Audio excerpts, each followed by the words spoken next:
Have you ever imagined what life might look like if, in your later years, you chose to live alone? Not because you had to, but because you wanted to.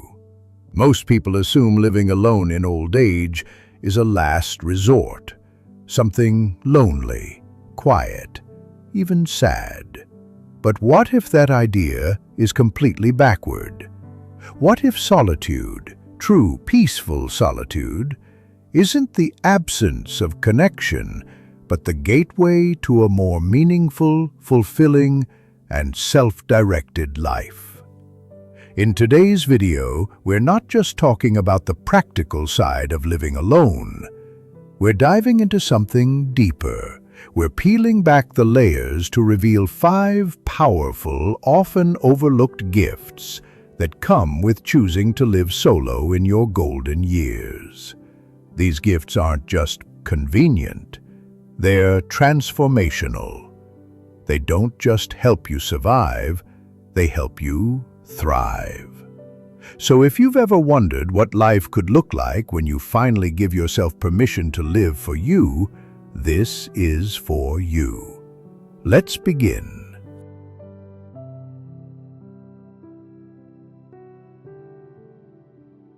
Chapter 1. The freedom of time. Imagine waking up in the morning and realizing no one's waiting for you to get up. No appointments, no compromises, no rush. Just you and the rhythm of your own breath. Living alone in later life gives you something few people ever truly experience: complete freedom over your time. You decide when to eat, when to sleep, when to walk, rest, reflect, or create. You listen to your body and you honor what it tells you. For decades, most of us live by someone else's clock. We wake for work, cook for kids, rearrange our routines for spouses. But now, the calendar is yours. Take Harold, for example, a 74-year-old who spent most of his life raising 3 kids and caring for his wife until she passed. He expected the silence of living alone to break him.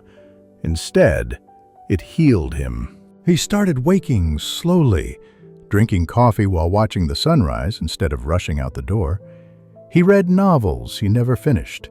He took afternoon walks, simply because the breeze felt right. And most importantly, he felt alive again. That's the quiet beauty of reclaiming your time. It's not just freedom, it's dignity. A reminder that your needs, your rhythms, and your peace still matter.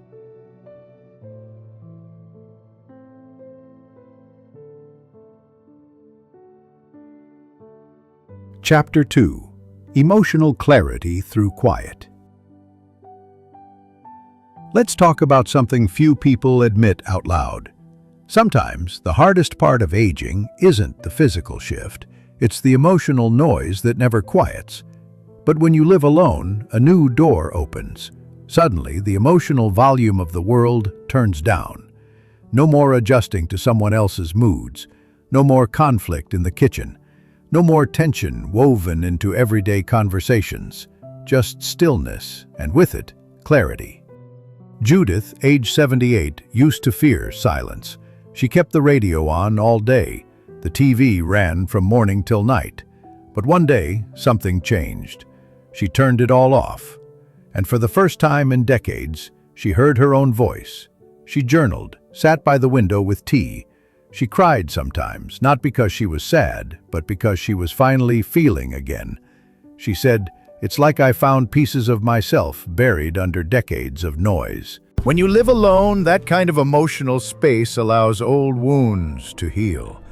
It helps your nervous system settle. You feel your feelings fully, not filtered through someone else's lens.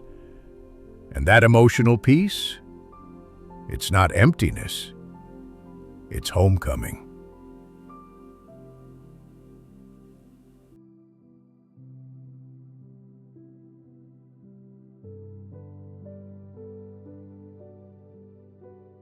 Chapter 3. Reclaiming your identity. Who were you before the world told you who to be? Before you were a spouse, a parent, a caretaker? Who were you? One of the most underrated gifts of living alone in later life is the opportunity to reclaim your identity. Not the one shaped by responsibility, not the version edited by others, the version that feels real, honest, present. Living solo gives you room to rediscover old passions, test new hobbies, and reconnect with the things that spark your curiosity. Glenn, 79, is living proof. After decades of running a business and raising 4 kids, he lost his wife and moved into a small apartment. At first, he was overwhelmed, but slowly he began to paint again, something he hadn't done since his 20s. He learned to cook new meals, joined a watercolor group at the library, and started wearing bright shirts that his wife used to tease him about. He laughed one day and said, "I think I'm finally meeting myself." That's the power of solitude. It's not about forgetting the past. It's about choosing who you want to become next.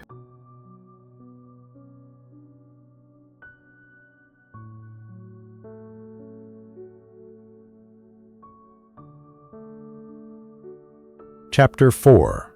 Relationships that actually mean something. You'd think living alone means being disconnected from people, but in many ways, it's the opposite. When you don't have to be around others constantly, your time with people becomes intentional, not out of obligation, not just for noise, but because you choose to connect. Mary, 81, used to fill every weekend with visits from family, partly out of love, partly out of fear. But after creating her own space, she found herself craving depth, not just company. So she started inviting a few women from church for Sunday tea. They laugh, share books, talk about life and loss. She says those conversations feed her more than any crowded family dinner ever did. When you live alone, you stop trying to maintain dozens of surface-level connections. Instead, you build a few that go deep. You have the energy to be present, to really listen. And when you do, your relationships shift from just something to do to something that matters. And that kind of social connection, research shows it helps you live longer, recover faster, and feel more fulfilled.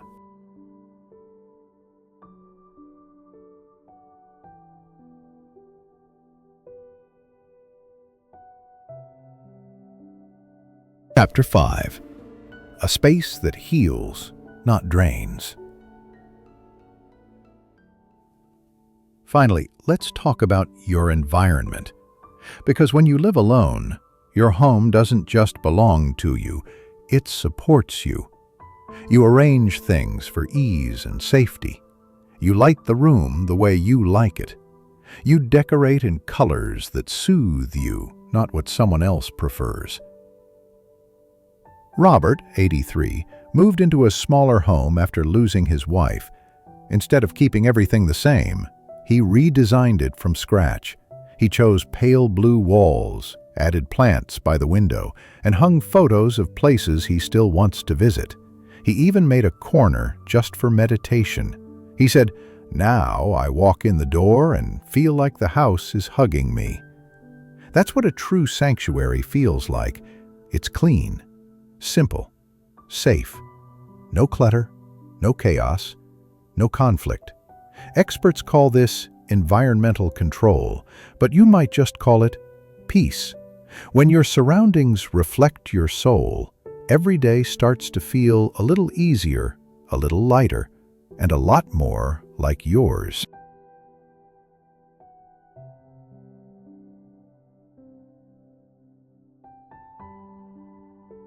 So here's what I want you to take with you today. Living alone in your later years isn't about isolation. It's about intention. It's not about what you lose. It's about what you finally gain. Time that's truly yours. peace that comes from within, a sense of identity that's unshakable, relationships that matter, and a home that truly feels like home. This chapter of your life isn't the end. It's a beginning, the kind where you're finally the author, not just a character in someone else's story. So if you're living alone now, or thinking about it, I hope you realize something. Solitude isn't a sentence. It's a sanctuary. Thank you so much for being here today. If this message spoke to you, please leave a comment and let us know what resonated most. And don't forget to like, subscribe, and hit that bell if you'd like more stories and insights designed to support your journey. Until next time, take care of your space, take care of your heart, and never stop choosing you.